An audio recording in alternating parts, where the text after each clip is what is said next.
wants to review its climate law, which aims to tackle a central crisis of our time, global warming.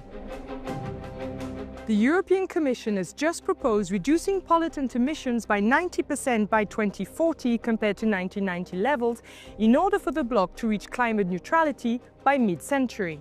Now, intense negotiations with the European Council and European Parliament are expected.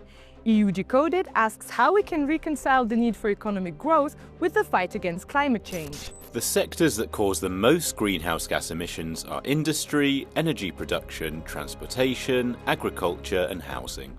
The new proposal in the climate law should bridge the gap between the 2030 target to reduce polluting gases by 55% and the aim to achieve net zero pollution by 2050.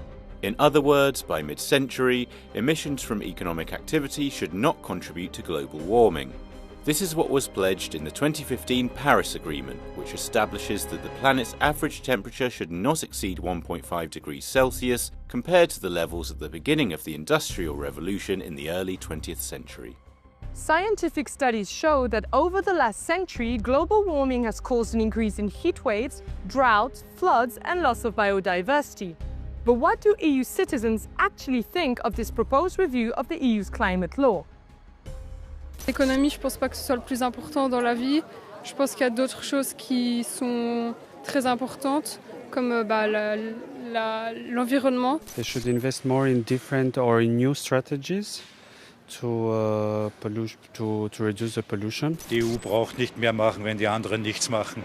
Schauen Sie nach Amerika, schauen Sie, was dort passiert, schauen Sie nach Indien, schauen Sie nach China und lassen Sie uns in der EU einfach auch wieder die Wirtschaft leben lassen. Wir werden alleine diese Welt nicht retten können. Fängt bei den Verbrennern an und bei den bei den Verbrennungsanlagen in den Gebäuden, um weiterhin Richtung 1,5, was eh nicht zu halten ist. We're now joined by Euronews reporter Grégoire Laurie, who covered this announcement. The European Commission is, for the first time, considering allowing government to participate in the international carbon market to offset some of their pollution. But what exactly is being proposed? So basically, an EU member state could pay a third country outside the EU to reduce its greenhouse emissions. And this effort will be included in the minus 90% in the EU. NGOs are saying it is a nonsense because it runs against scientific opinion. To address this criticism, the Commission is proposing a limited contribution of 3%. The European Commission is also suggesting that member states could be allowed to use other forms of flexibilities to meet their climate obligations, but this has also been criticized by environmentalists. Can you explain why? One is the carbon removal, could be nature-based or industrial technologies. And on this point, NGOs are saying that these industrial technologies removers are not developed enough to be scaled up. The other flexibility, in a nutshell, is that flexibility between sectors, so sectors ahead on their reductions, could compensate those lagging behind. To what extent is this decision on the 2040 target linked to the proposals that the EU will have to make at the next UN Climate Summit in November in Brazil, and for the bloc to retain its position as a global leader in this area? So the EU, as all the parties to the Paris Agreement, have to submit to the UN their updated NDC, nationally determined contribution. These new NDCs will cover Horizon 2035. So if the EU wants to send a clear signal to its international partners that it is committed to multilateralism regarding climate, it has to come up with a strong 2040 target.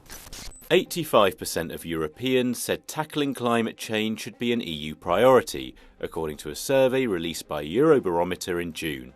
81% of those surveyed by the Statistics Agency support the EU-wide goal of reaching climate neutrality by 2050. 75% believe that reducing fossil fuel imports will increase energy security. To accelerate the process, the Commission proposes tax incentives to encourage investments in clean technologies and more public investment in expanding renewable energy sources. Our guest is Austrian MEP Lena Schillings from the Greens Group. Thank you very much for joining us. Thank you for the invitation. There are now increasingly more climate change skeptics in power, notably in the US, but of course Europe also has its own climate change skeptics. So can the EU maintain its commitment to comply with the Paris Agreement to curb global warming? It is very hard. I would say in this European Parliament, almost 1/3 of this Parliament are people that deny the climate crisis or say it's not important or whatever. So yes, the majorities have changed. With the US and Trump saying drill, baby, drill, we have a real problem. A recent bid by the Greens, the Socialists and the Liberals to fast-track the review of the climate law through Parliament was blocked by mostly right-wing parties. Do you think that there is a risk that the negotiations will be bogged down and diluted? So yes, the far right blocked it together with the EPP. I want to say very clear at this point. And now we, together with the Social Democrats and the Liberals, need to get EPP on board. And that's what we are trying to do, to work together constructively and do another report, other amendments, a whole other story, because we need this climate target, and it's clear with climate denier far right, it's impossible to get it. Some leaders, notably France's Emmanuel Macron, have already said that they oppose for the moment talks over 2040 targets. Can you tell us a bit more about this? What Macron is doing here and saying he wants to delay it or whatever, that really messes with the next COP negotiations. And we are always saying we can't solve the climate crisis alone in Europe. We need China, we need the US, we need other countries, we need India. So yes, we need the Council, and yes, we need the Parliament, and in both institutions it's hell of a battle. The EU's upcoming multi-annual budget for 2028 to 2034 focuses on new priorities, namely economic competitiveness and security and defence. Do you think that funding for the climate transition will be enough to meet the bloc's climate targets? I have severe doubts. I think there are a few problems with this MFF. The first one is really so much is unclear. There are a lot of things we need. We need money for this clean industrial deal. We need money for biodiversity, as I said. We need money for civil society, but we also need to stop subsidizing and funding climate harming projects or subsidies. Some say there will be no economy without the planet.